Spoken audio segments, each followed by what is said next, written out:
এই ধ্বংসস্তূপ কেবল ইট পাথরের নয়, এটি একটি পরিবারের স্বপ্ন, ভালোবাসা ও জীবনের প্রতিচ্ছবি।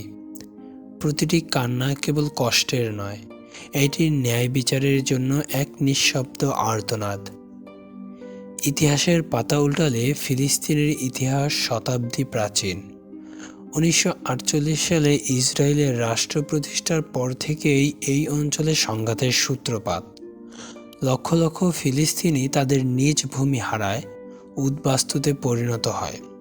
তারপর একের পর এক যুদ্ধ, দখল, প্রতিরোধ আর নির্যাতনের ইতিহাস। কিন্তু সবচেয়ে ভয়াবহ আকার ধারণ করে সাম্প্রতিক সংঘর্ষে। 7ই অক্টোবর 2023 সংঘর্ষের সূচনা।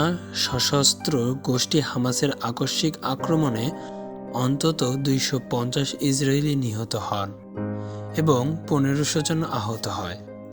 গাজা উপত্যকা থেকে ইসরায়েলের দক্ষিণাঞ্চল লক্ষ্য করে প্রায় 5000 রকেট নিক্ষেপ করা হয়। ইসরায়েলের প্রতিক্রিয়া। ইসরায়েলের পাল্টা হামলায় গাজা উপত্যকায় অন্তত 232 জন ফিলিস্তিনিকে হত্যা করে এবং 1790 জনকে আহত করে। ইসরায়েলি বাহিনী গাজায় বিভিন্ন অঞ্চলে বিদ্যুৎ সংযোগ বিচ্ছিন্ন করে দেয়, ফলে গাজায় প্রায় 20 লক্ষ বাসিন্দা অন্ধকারে রাত কাটায়।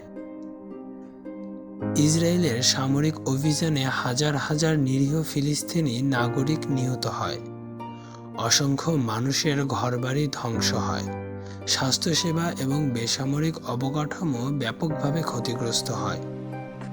আন্তর্জাতিক প্রতিক্রিয়া। কিছু দেশ ইসরায়েলকে সমর্থন দিচ্ছে, আবার কিছু দেশ ফিলিস্তিনের পাশে দাঁড়িয়েছে। জাতিসংঘ যুদ্ধবিরতির আহ্বান জানালেও তা বাস্তবায়িত হয়নি। বিশ্বজুড়ে সাধারণ মানুষ রাস্তায় নেমে ন্যায় বিচারের দাবি তুলেছে। এই যুদ্ধ কি শেষ হবে? প্রতিদিন হাজার মানুষ মারা যাচ্ছে, তবুও যুদ্ধ থামছে না। যুদ্ধ শুধু রক্ত ঝরায়, কিন্তু কোনো স্থায়ী সমাধান দেয় না। ফিলিস্তিনিরা আজও প্রতিরোধ চালিয়ে যাচ্ছে। তারা এখনো আশায় বুক বাঁধে, স্বাধীনতার স্বপ্ন দেখে। শেষ কথা, এই লড়াই কেবল মাটি দখলের নয়, এটি ন্যায় বিচারের লড়াই।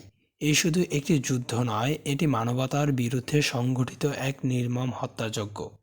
আমরা কি নীরব দর্শক হয়ে থাকব, নাকি আওয়াজ তুলব?